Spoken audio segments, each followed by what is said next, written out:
The form of Zen practice is essentially a mirror.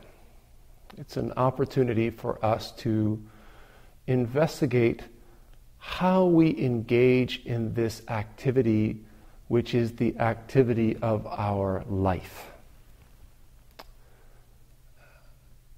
This place of practice, Zen West, is in what's called the Rinzai tradition. Linji is the name of a Chinese Zen teacher who characterized or embodied the spirit of this particular school of Zen Buddhism. Every aspect of practice that we engage in should not be taken as something that is somehow holy, religious practice. Every aspect of what we do should be understood and embraced, engaged as a practical tool for the investigation of our nature. In the Rinzai school, in the school that we practice, we engage in a tradition between teacher and student called koan practice. Koan, the word, means a public case.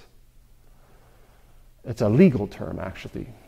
And it means very much, the way that I like to think of it is the way that we use the term precedent, a legal precedent in our legal system. So in a precedent case, some aspect or dynamic of law, some principle, is clarified through this interaction between two parties. Something is made clear, and we might not be able to elucidate it in words, but when we investigate this case, it becomes clear what we're talking about. And this is just so with what we call koans. When we read about them in school, or if we pick up a book and look at them, we can be led to believe that there's some kind of riddle, some kind of problem for us to figure out with our heads. But if we're to approach koans this way, on our own, from an intellectual or conceptual framework, we're going to go far, far astray. Koan is a demonstration or a precedent of law. In Buddhism, we call this law dharma. And what's demonstrated in a koan is a principle of the natural functioning of the activity of this cosmos, the law, dharma. When we come together with a teacher to engage or embrace these koans, we must not wrestle with them or grapple with them with our heads, with our minds. But we must learn how to take them into our bodies, into our hearts, into our very guts, and allow that problem, allow that dynamic interaction that's often demonstrated in a case, in a koan, allow us to sit with us, allow us to sit within it, to be immersed in this dynamic until we realize what's going on, until we see through what at first can seem to be a problem.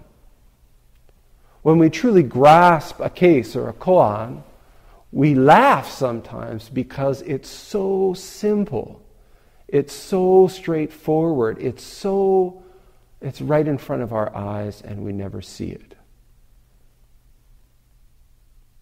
The first case in the Mumonkan, the Gateless Barrier, which is the first book of koans in the Rinzai tradition, is called Joshu's Mu. And in this case, we are asked to investigate the nature of our mind itself. We are asked to investigate the nature of our functioning itself. And we're asked to give some response, some demonstration of our realization. In practice, everything we do can be a manifestation or a demonstration of our understanding of this fundamental principle, mu.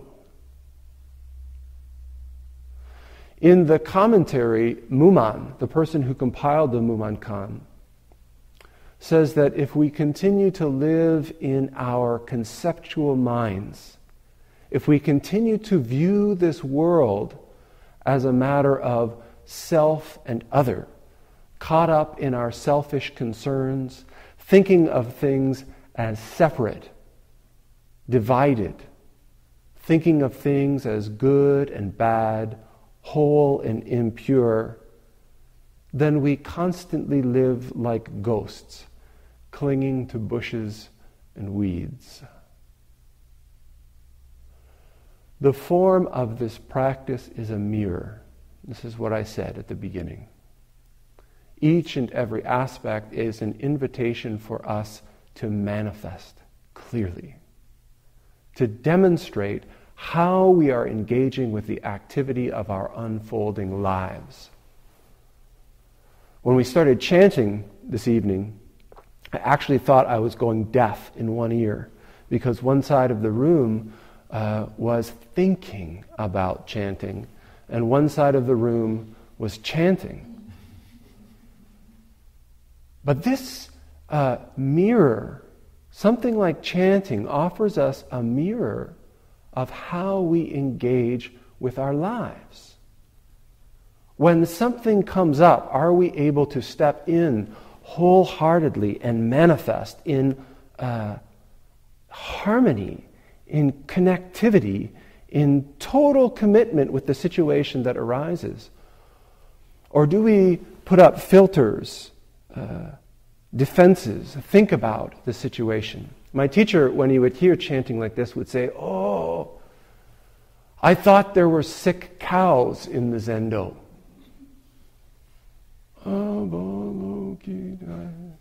What will people think of me if they hear me chanting this? What the heck am I chanting anyway? The spirit of our tradition is over and over demonstrated by this teacher Linji or Rinzai. There's many cases, it's called the Rinzai Roku. It means the record of Rinzai. And there's all different sections. There's the formal talks that he gave. There's the mando or dharma combat that he gave.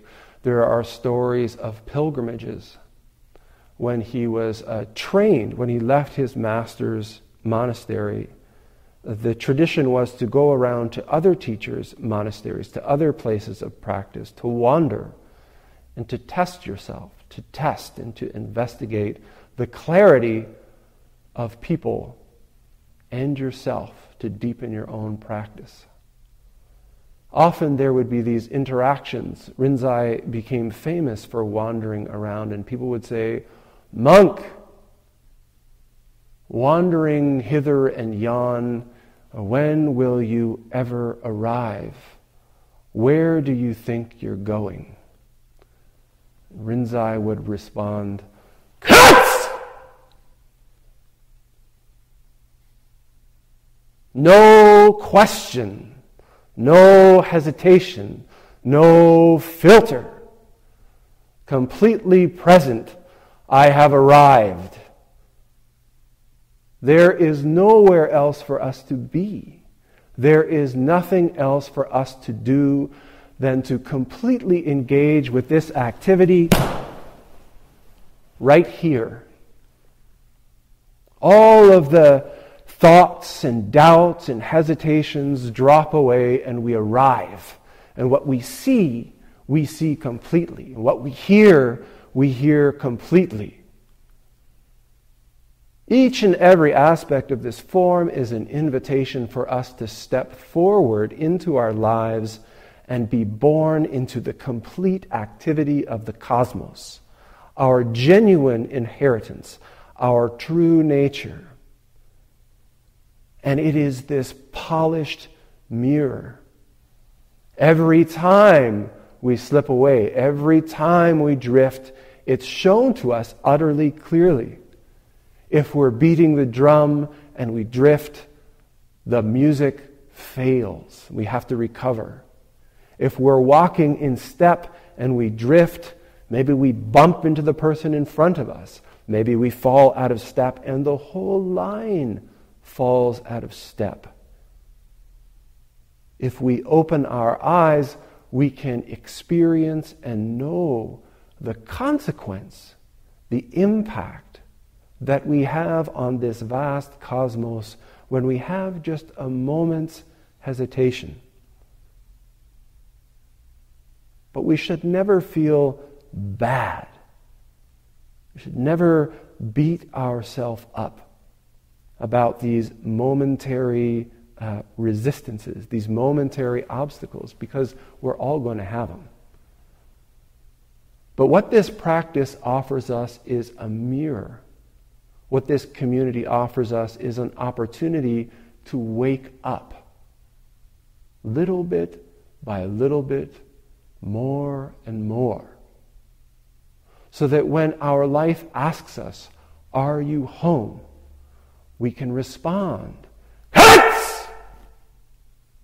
Or maybe not yell, it might scare people on the bus or something like that. But we'll be able to respond wholeheartedly with a yes, or an "I love you," or "no." Whatever is required in that situation, this practice is an opportunity for us to awaken. This word Buddha means the one who is awake. And we have this statue on the Butsudan of the Buddha.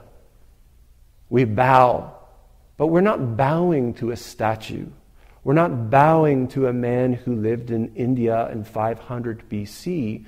We are acknowledging this fundamental awakening which resides in our own heart, which resides in each and every moment, in each and everything in this vast cosmos. Our practice is to awaken, to realize this, and more to be able to manifest it clearly in each and every moment of our lives.